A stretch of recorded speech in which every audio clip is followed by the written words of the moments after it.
moments later. 2,000 years later.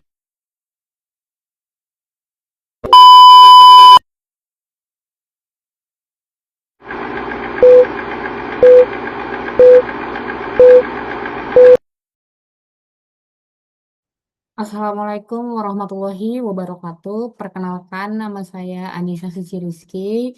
Di sini saya akan menjelaskan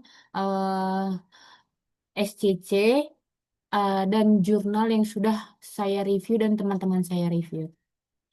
Di sini kami mempunyai beberapa outline. Yang pertama, sejarah dan perkembangan SCC. Yang kedua, definisi SCC. Yang ketiga, komposisi dasar SCC. Mengapa fly ash ideal untuk SCC.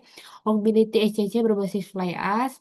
Yang selanjutnya, sifat mekanik SCC berbasis fly ash. Durabilitas SCC berbasis fly ash. Yang berikutnya, batas optimum dan tantangan penggunaan fly ash dalam SCC. Nah, selanjutnya, aplikasi SCC fly ash. Nah, yang terakhir ada kesimpulan.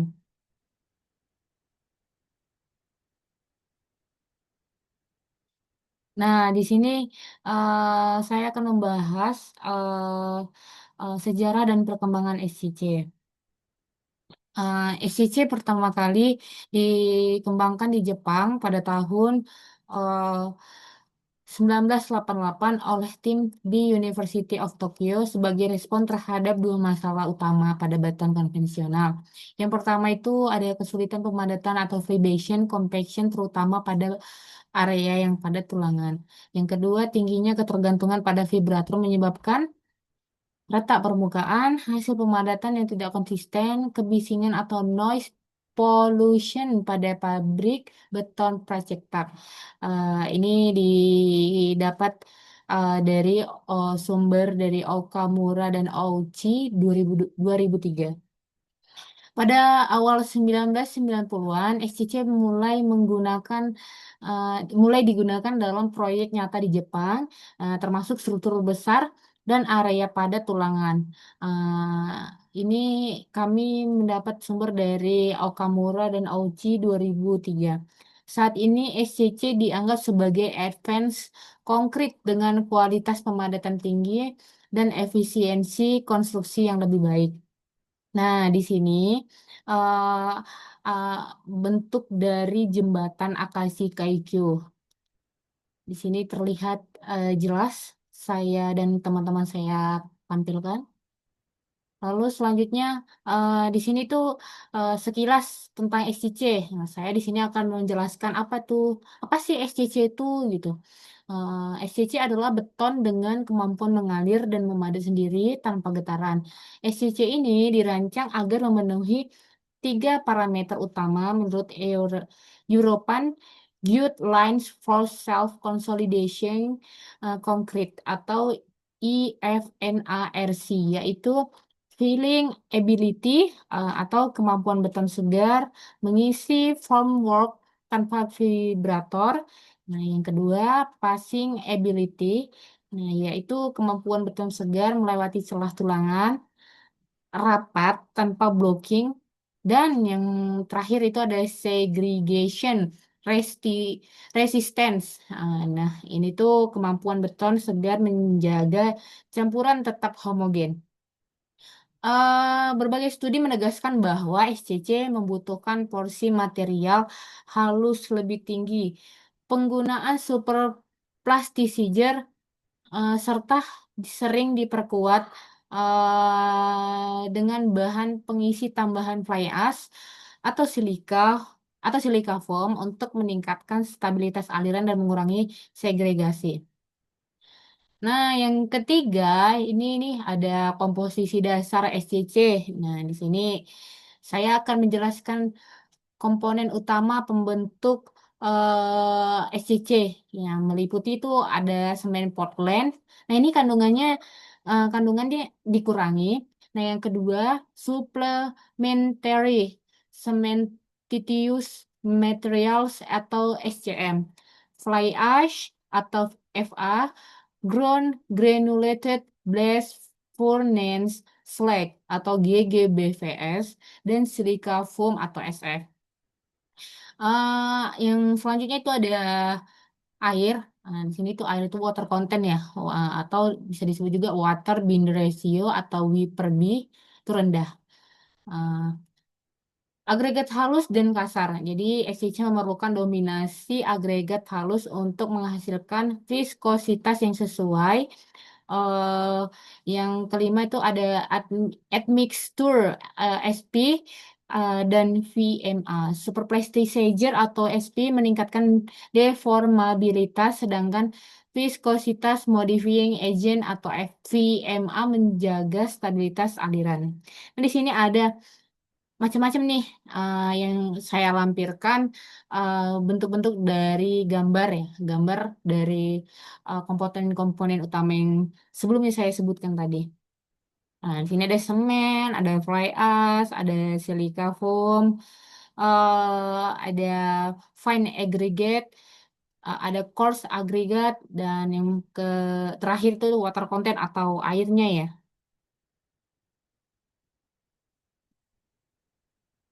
Nah, selanjutnya itu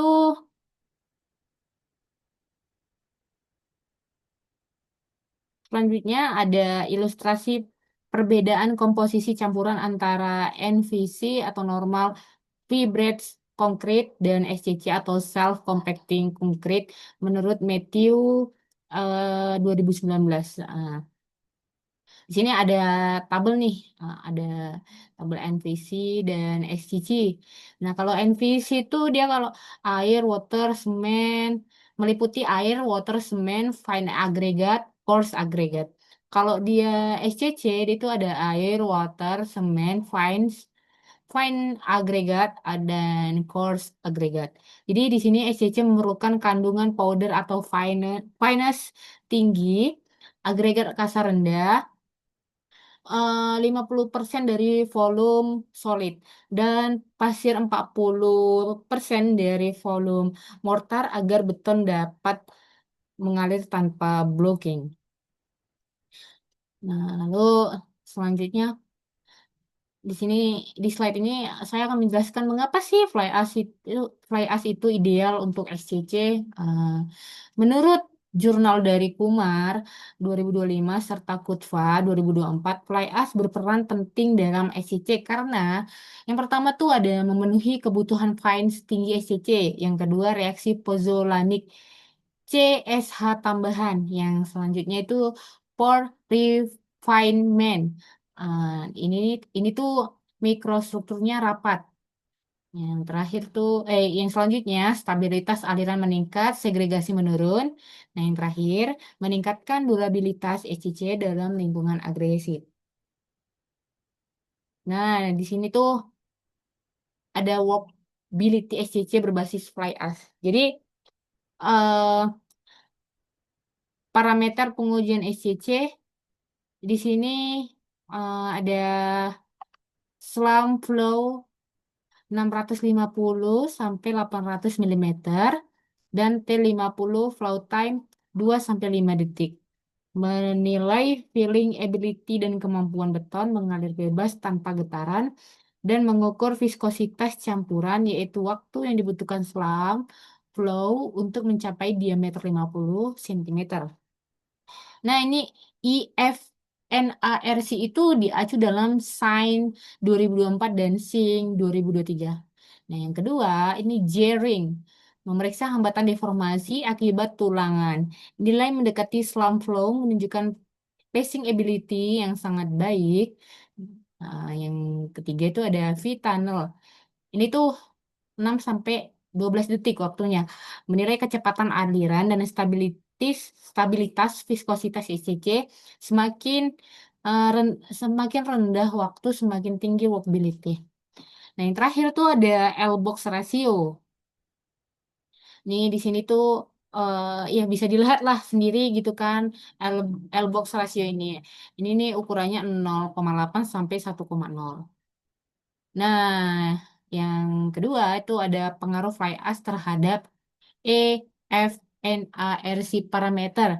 Nah, di sini tuh ada feeling ability. Apa sih feeling ability itu? Nah, kemampuan SCC mengalir sendiri dan mengisi cetakan sepenuhnya hanya dengan berat sendiri tanpa vibrasi. Jadi parameter utama EFNARC itu ada slam flow. Nah, ukurannya itu ada 650 sampai 800 mm. Ini menunjukkan kemampuan beton menyebar. Yang kedua itu ada T50 slam flow. Waktu yang dibutuhkan SCC mencapai diameter 500 mm, viskositas dan kecepatan aliran. Selanjutnya, V-funnel. V-funnel ini mengukur seberapa cepat beton dapat mengalir melalui celah sempit. Nah, jadi yang ada nih yang kedua lagi, peran Fly-Ash terhadap filling ability. Pembentukan CSH sekunder pasta lebih kohesif dan mampu mengalir stabil. Fly-Ash menyebabkan refinement, aliran lebih lancar. Yang ketiga ada matriks lebih rapat, resiko blocking saat mengalir berkurang. Yang ke yang terakhir tuh ada viskositas lebih stabil, beton tidak berhenti. Nah, jadi dari review-review yang sudah saya eh, cari dan saya sampaikan tadi, itulah apa itu SCT sudah saya jelaskan. Ya, kemudian selanjutnya akan dijelaskan oleh teman saya. Baik, terima kasih. Demikian. Assalamualaikum warahmatullahi wabarakatuh. Selanjutnya yaitu pengaruh fly ash terhadap parameter EFNARC. Yang pertama yaitu filling ability, yaitu kemampuan SCC mengalir sendiri dan mengisi cetakan sepenuhnya hanya dengan berat sendiri dan tanpa vibrasi. Parameter utama untuk mengukur filling ability yaitu sum flow untuk menunjukkan kemampuan beton menyebar, T50 slam flow yaitu waktu yang dibutuhkan SCC untuk mencapai diameter 500 mm, dan V-funnel untuk mengukur seberapa cepat beton dapat mengalir melalui celah yang sempit. Nah, peran fly ash terhadap filling ability, yang pertama, karena pembentukan CSH sekunder, pasta lebih kohesif dan mampu mengalir dengan stabil. Kemudian, fly ash ini menyebabkan pore refinement, sehingga alirannya lebih lancar. Dan yang ketiga, fly ash ini menghasilkan matriks yang lebih rapat, sehingga risiko blocking saat mengalir berkurang. Dan yang keempat, viskositas lebih stabil, di mana betonnya tidak berhenti. Nah, jadi fly ash ini mendukung kemampuan SCC, yaitu filling ability, untuk mencapai ruang yang sulit dijangkau. Yang kedua ada passing ability, yaitu kemampuan SCC untuk melewati celah tulangan rapat tanpa mengalami blocking dan tanpa kehilangan homogenitasnya. Parameter utama untuk mengukur passing ability yaitu yang pertama ada L-box ratio, nilai 0,8 hingga 1 menunjukkan SCC mampu melewati tulangan tanpa hambatan. Dan yang kedua ada Jarring flow difference, di mana selisih di bawah 10 mm menunjukkan aliran lancar tanpa blocking. Adapun peran fly ash ini terhadap passing ability, yang pertama, fly ash menyebabkan pore refinement, di mana pasta lebih halus dan stabil. Kemudian reaksi Fojolanic fly ash mengurangi CaOH2 dan membentuk CSH tambahan, sehingga meningkatkan kohesi aliran. Dan yang ketiga, menghasilkan pasta yang lebih kohesif, sehingga mengurangi blocking. Nah, dengan partikel halus fly ash, beton menjadi lebih stabil dan dapat melewati area congestion reinforcement tanpa blocking. Dan yang ketiga adalah segregation resistant, yaitu kemampuan SCC untuk mempertahankan distribusi agregat tetap homogen selama proses mengalir dan mengisi cetakan. Adapun peran fly ash terhadap segregation resistant ini, yang pertama, fly ash itu menghasilkan CSH sekunder, sehingga matriksnya itu lebih padat dan stabil. Kemudian, fly ash akan memperhalus pori dan mengurangi rongga. Dengan demikian, stabilitas aliran akan meningkat. Kemudian, fly ash akan meningkatkan kohesi pasta, sehingga resistensi segregasi lebih tinggi. Nah, namun berdasarkan penelitian Kumar et al. 2025, fly ash yang terlalu tinggi di atas 50% itu memiliki potensi bleeding, sehingga butuh VMA tambahan. Nah, jadi yang terpenting dari SCC ini adalah workability-nya, di mana workability ini memenuhi 3 syarat utama tadi. Yang pertama, filling ability, passing ability, dan segregation resistant. Di mana fly ash ini itu meningkatkan filling ability SCC tersebut, passing ability, dan segregation resistennya. Berikut ini adalah tabel perbandingan pengaruh fly ash terhadap workability SCC berdasarkan dari 5 jurnal penelitian terdahulu. Yang pertama, menurut Kumar et al. 2025, penambahan fly ash 20 hingga 70% akan meningkatkan flowability secara drastis.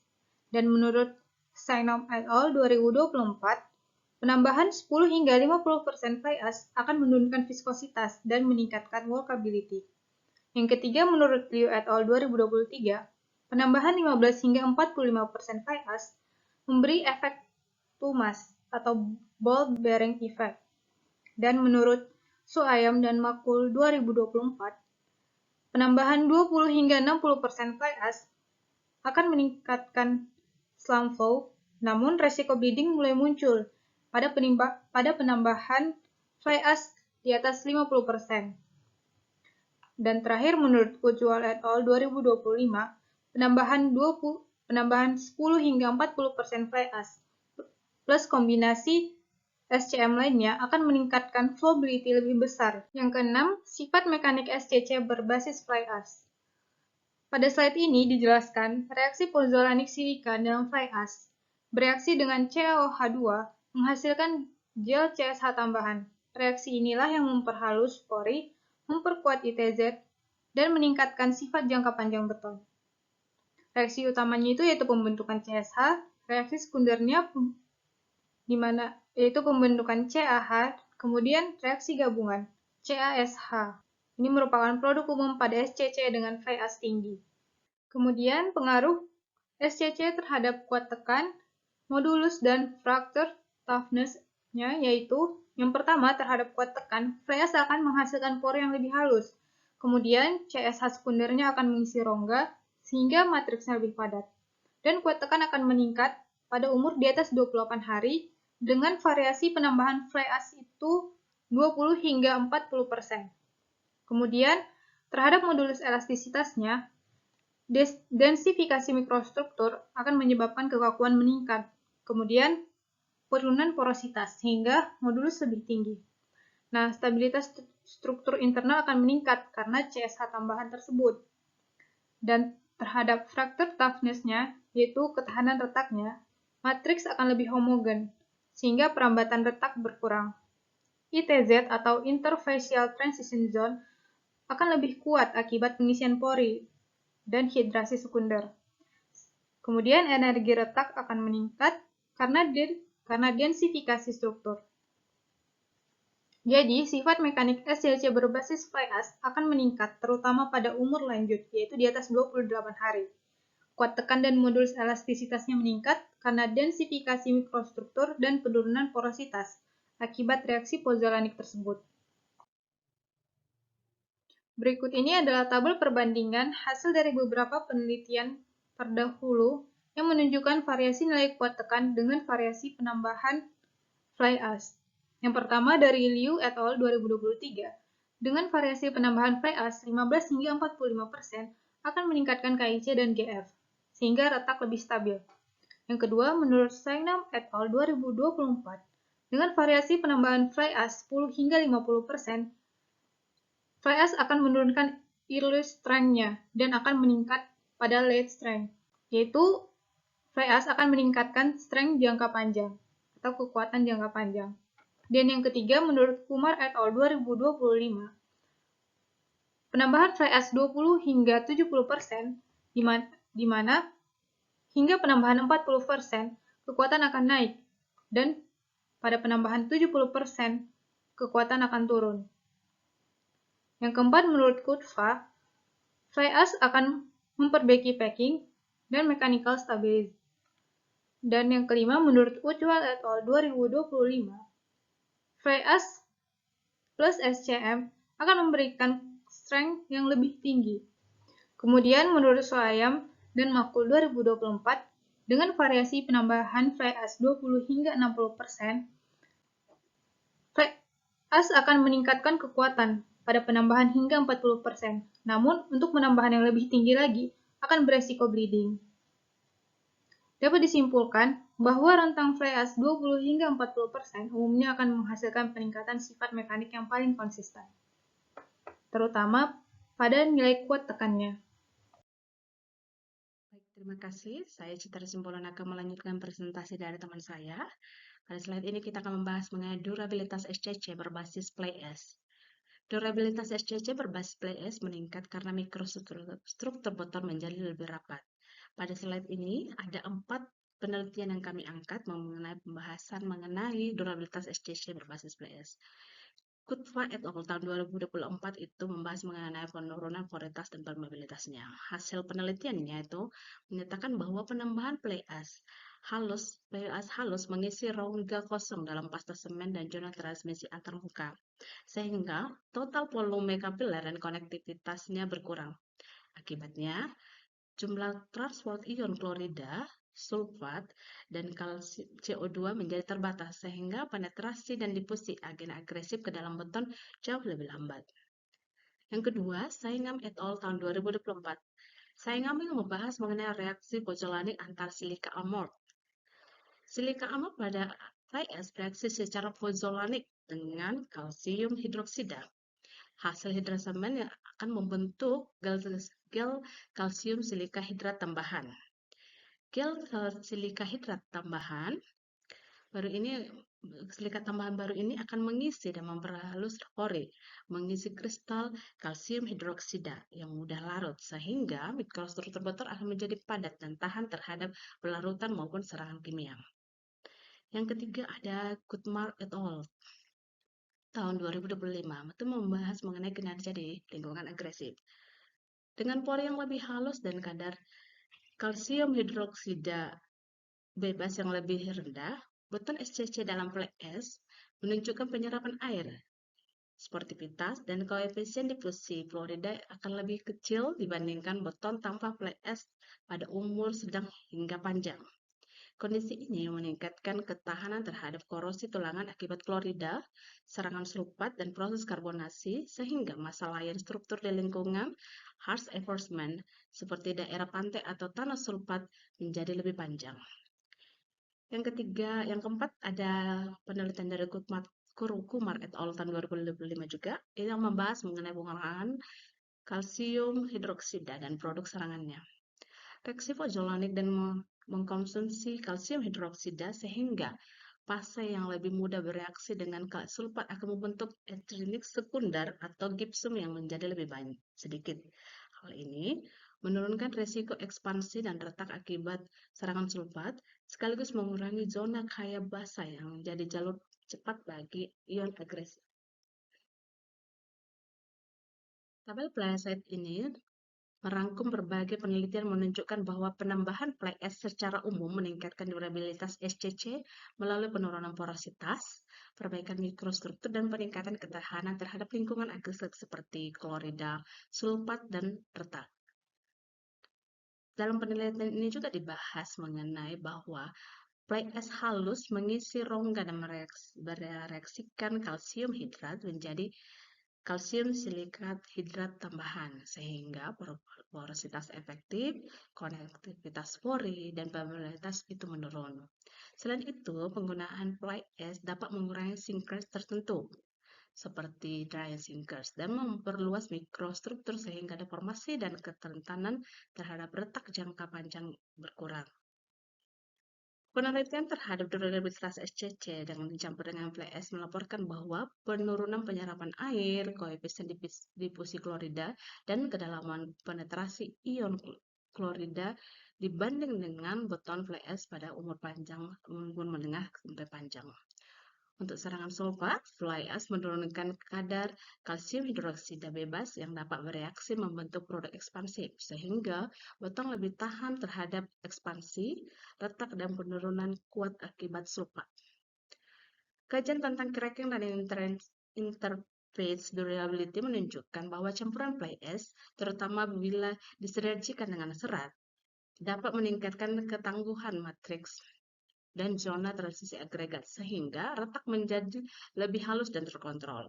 Mikrostruktur yang lebih rapat di sekitar interface juga menghambat propagasi retak dan memperlambat masuknya agen agresif melalui celah retak tersebut. Secara ilmiah, dari hasil tabel ini konsisten dengan konsep bahwa fly ash itu bertindak sebagai efek filter pozolanik pori yang memberikan efek filter pozolanik yang berkecil pori. Kalsium hidroksida dikonsumsi dan terbentuk menjadi kalsium silikat hidrat. Kombinasi perubahan mikrostruktur itu membuat SCC berbasis fly ash memiliki permeabilitas lebih rendah, propagasi retak lebih lambat, dan ketahanan lebih baik terhadap klorida, sulfat, dan kondisi lingkungan agresif lainnya dalam jangka panjang. Pada slide ini menjelaskan akibat ilmiah jika kadar fly ash dalam beton terlalu tinggi, atau sekitar 50-60 pengganti semen. Fly ash bereaksi secara pozolanik dengan kalsium hidroksida hasil hidrasi semen, dan reaksi ini jauh lebih lambat dibanding hidrasi klinker semen sehingga pembentukan kalsium silikat hidrat pada awal umur berkurang. Akibatnya, beton high volume fly ash (HVFA) menunjukkan kuat tekan dan tarik awal yang lebih rendah, walau pada umur panjang bisa menyamai atau melampaui beton normal. Penambahan fly ash dalam jumlah besar menurunkan kandungan C3S reaktif dan panas hidrasi, sehingga laju pembentukan struktur pasta yang mengikat agregat melambat. Hal ini menyebabkan awal dan akhir waktu ikat memanjang, terutama bila suhu rendah atau fly ash tidak diaktifasi secara mekanis maupun termal. Pada dosis tinggi, distribusi ukuran partikel dan bentuk butir fly ash dapat meningkat fraksi pasta halus yang mudah mengalir, sementara agregat belum cukup terkunci akibat hidrasi yang lambat. Kombinasi ini dapat menambah peluang air naik ke permukaan dan butir agregat kasar turun bila desain gradasi dan kadar air tidak dioptimalkan. Yang selanjutnya, permeability bisa terlalu tinggi. Butiran fly ash yang halus dan bulat sering bertindak sebagai ball bearing sehingga meningkatkan workability dan slump flow pada rasio air blender tertentu. Jika kadar fly ash lebih lancar, sangat tinggi, beton dapat menjadi terlalu lancar, sehingga perlu ditambah viscosity modifying admixture (VMA) untuk meningkatkan viskositas pasta agar aliran tetap stabil dan tidak terjadi segradasi. Selanjutnya, potensi segradasi jika kohesi tidak stabil. Dengan banyaknya partikel halus reaktif lambat, struktur rangka pasta agregat awal kurang kaku dan kohesi internal menurun. Kondisi ini membuat cairan sensitif terhadap getaran berlebih atau pemompaan, sehingga pemisahan agregat dan uniformity elemen beton meningkat bila tidak dikontrol dengan desain gradasi dan additif yang tepat. Yang keenam, perlu curing lebih panjang untuk mendapatkan strength optimum. Karena reaksi pozolanik dan perkembangan mikrostruktur berlangsung lambat, beton HVFA membutuhkan waktu curing lebih lama, lebih panjang agar hidrasi dan reaksi fly ash dapat berjalan optimum. Nah, penelitian ini juga menunjukkan bahwa jika umur lebih besar 90 hari, lebih lama daripada 90 hari, kuat beton fly ash tinggi dapat naik signifikan. Tetapi hanya bila kelembapan dan suhu curing dijaga sehingga tidak terjadi pengeringan dini. Batas optimum dan tantangan penggunaan fly ash dalam SCC. Tantangan teknis penggunaan fly ash dalam SCC itu satu, variasi mutu fly ash antar PLTU, yaitu ukuran partikel, bentuk, dan loss on ignity bervariasi. Yang kedua, aktivitas pozolanik lambat itu karena strength awalnya merendah. Yang ketiga, butuh kombinasi SP-FMA untuk menjaga stabilitas aliran. Yang keempat, kontrol kadar air itu ketat. Fly ash yang halus bisa meningkatkan kebutuhan air. Yang kelima, ketergantungan pada pengujian lapangan seperti slump flow, T50, L-box untuk memaksimalkan workability secara FNAT. Kemudian tantangan dari sisi durabilitasnya itu satu, penurunan kalsium hidroksida terlalu besar sehingga sensitif terhadap karbonasi. Yang kedua, SCC dengan HVFA perlu perlakuan curing lebih baik. Yang ketiga, pada beberapa lingkungan ekstrim, HVFA butuh SCM tambahan seperti BGBFS atau silika foam. Aplikasi SCC FlyS. Sel computing konkret SCC berbasis FlyS semakin luas digunakan dalam berbagai aplikasi konstruksi seperti kolom dan beton dengan tulangan padat, rapat. Yang kedua, elemen pracetak itu ada panjang dan dinding panel. Yang ketiga, dan elemen jembatan. Keempat, terowongan dan basement. Yang kelima, core wall, slab gedung bertingkat. Yang keenam, grounding dan perbaikan beton. Yang ketujuh, proyek ramah lingkungan. Yang kedelapan, mass konkret, yaitu panas hidrasi lebih rendah. Berikut ada beberapa bangunan di dunia yang telah menggunakan SCC. Yang pertama, Akashi Kaiko Bridge di Jepang. SCC yang digunakan untuk mengisi blok anchor yang memiliki ruang kompleks dan penulangan yang rapat. Yang kedua, Shinkiba Orashi Bridge di Jepang menggunakan SCC untuk elemen jembatan dengan tulangan padat. Yang ketiga, Øresund Tunnel di Denmark, Sweden. Struktur terowongan prefabrikasi menggunakan SCC dengan SCM, FlyS, dan slag untuk meningkatkan densitas dan durabilitas terhadap klorida. Yang keempat ada di Tokyo Midland Tower di Jepang. SCC digunakan untuk core wall dan kolom gedung bertingkat. Selanjutnya di infrastruktur Indonesia telah banyak digunakan itu tiang panjang dan spoon pile pracetak. Selanjutnya, kesimpulan dari hasil diskusi kami, itu SCC berbasis FlyS meningkatkan workability, terutama pada filling ability dan kestabilan aliran melalui mekanisme pure refinement dan pembentukan kalsium silikat hidrat sekunder. Yang kedua, mikrostruktur lebih padat yang membuat kuat tekan, modulus, dan ketahanan retak meningkat pada umur lanjut.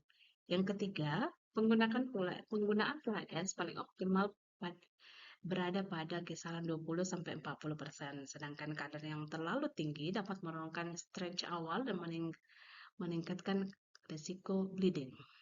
Yang keempat, SCC FlyS banyak digunakan pada elemen bertulang rapat, struktur pracetak, terowongan, jembatan, serta infrastruktur gedung karena memberikan kualitas permukaan baik, efisiensi pengerjaan, dan durabilitas yang lebih tinggi. Berikut daftar pustaka dari kerja kelompok kami yang membahas mengenai SCC. Sekian presentasi dari kami yang membahas mengenai SCC. Terima kasih.